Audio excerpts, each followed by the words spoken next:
BCB কি তাহলে এখন রাজনীতির দখলে? দেখুন, আজকে তামিম ইকবাল, মোহাম্মদ ইশরাক, তারা আরো মেলা আগের বিসিবির বিভিন্ন কর্মকর্তাদের নিয়ে একটা সংবাদ সম্মেলন ডেকেছিল মূলত তামিম ইকবাল।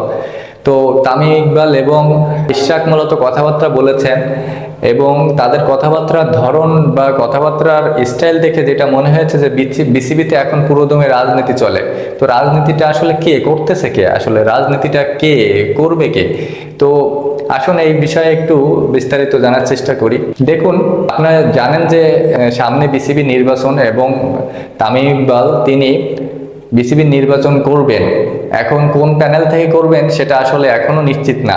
তবে যতদূর সম্ভব, যতদূর জানা যাচ্ছে যে তিনি বিএনপির হয়েই এবারের বিসিবিতে অংশগ্রহণ করবেন, বিএনপি থাকবে পিছনে ডাল হয়ে। তো তামিম ইকবাল এখন আঙ্গুল তুলছেন বর্তমান যিনি প্রেসিডেন্ট আছেন বুলবুল আহমেদ তার উপরে। তিনি এর আগের যে প্রেসিডেন্ট ছিল ফারুক আহমেদ, তামিম ইকবালের ভাষ্যমতে এর আগে যে প্রেসিডেন্ট ছিল ফারুক আহমেদ, তাকে যেভাবে অপসারণ করা হয়েছে সেটা আসলে সঠিক ওয়েতে হয়নি অপসারণ করা। এবং এখন যারা আছে তারা মূলত যারা সরকারে আছে তাদের হয়ে কাজ করতেছে, এইটা তিনি এই এলিগেশনগুলো এনেছেন। এবং ইশরাকের কথা হচ্ছে যে বিসিবিতে এখন যারা আছে তারা কেন একজনের হয়ে কাজ করবে, সবার হয়ে কাজ করতে হবে, এমন তার চিন্তাধারা। যে তিনি এমনও বলেছেন যে যদি এমন হয় তাহলে আমরা বিসিবিতে যে দখল করব, বিসিবি দরকারে আমরা দখল করব, বা আমরা সেখানে যে বিসিবির বিরুদ্ধে রুখে দাঁড়াবো এবং আমরা বিসিবিকে দখল করব, এমন একটা সিচুয়েশনে এমন একটা কথা তিনি বলে ফেলে। তো আসলে তামিম ইকবাল কেন জানি না বেশি এগ্রেসিভ হয়ে যাচ্ছে, নাকি তামিম ইকবাল নির্বাচনের জন্য বেশি সামনে এগোচ্ছে, এটা আসলে বোধগম্য হচ্ছে না। দেখুন, তামিম ইকবাল বেশ কিছুদিন ধরেই বিএনপির বিভিন্ন প্রোগ্রামে দেখা যাচ্ছে, প্লাস সামনে যে নির্বাচন সেটা নিয়ে বেশ সরব। অন্যদের তেমন সরব না থাকলেও তামিম ইকবালকে বেশ সরব দেখা যাচ্ছে। তো এর আগে পরে আমরা দেখেছি যে সাকিব আল হাসান ক্রিকেটটা থাকা অবস্থায় রাজনীতিতে জড়িয়ে কি একটা বিপদের সম্মুখীন হয়েছেন।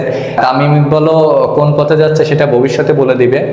কিন্তু এর আগে যে বিসিবির প্রেসিডেন্ট ছিল নাজমুল হাসান পাপন, তিনি কিন্তু বিসিবিটাকে একবারে নিজের আয়ত্ত করে রেখেছিলেন, এবং বিসিবিতে যারা এখনো কয়েকজন আছে তারাও কিন্তু সেই পাপন সাহেবের দলের লোক হিসেবে গণ্য করা হয়। তো এখন নতুন করে তামিম ইকবাল যখন বিসিবিতে আসার চিন্তা ভাবনা করতেছে, অবশ্যই তামিম ইকবাল আসলে ভালো হবে, এবং তামিম ইকবাল একজন এক্স ক্রিকেটার বলা যায় তাকে।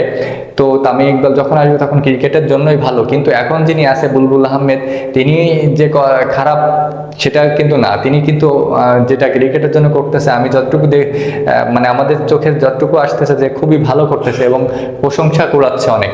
তো সামনে নির্বাচন, অবশ্যই হাড্ডাহাড্ডি লড়াই হবে, কিন্তু আমি চাই যে বিসিবি হোক রাজনীতি মুক্ত এবং ক্রিকেট হোক রাজনীতি মুক্ত, একদম ফ্রেশভাবে ক্রিকেট খেলাটা হোক। বিসিবি যদি রাজনীতি ঢুকে যায় তখন এই বিসিবি আর বিসিবি থাকবে না, তখন হয়ে যাবে রাজনীতির মঞ্চ, এবং বড় বড় ভাষণ দিতেই সবাই পারবে, এছাড়া আর কোনো কাজের কাজ কিছুই হবে না।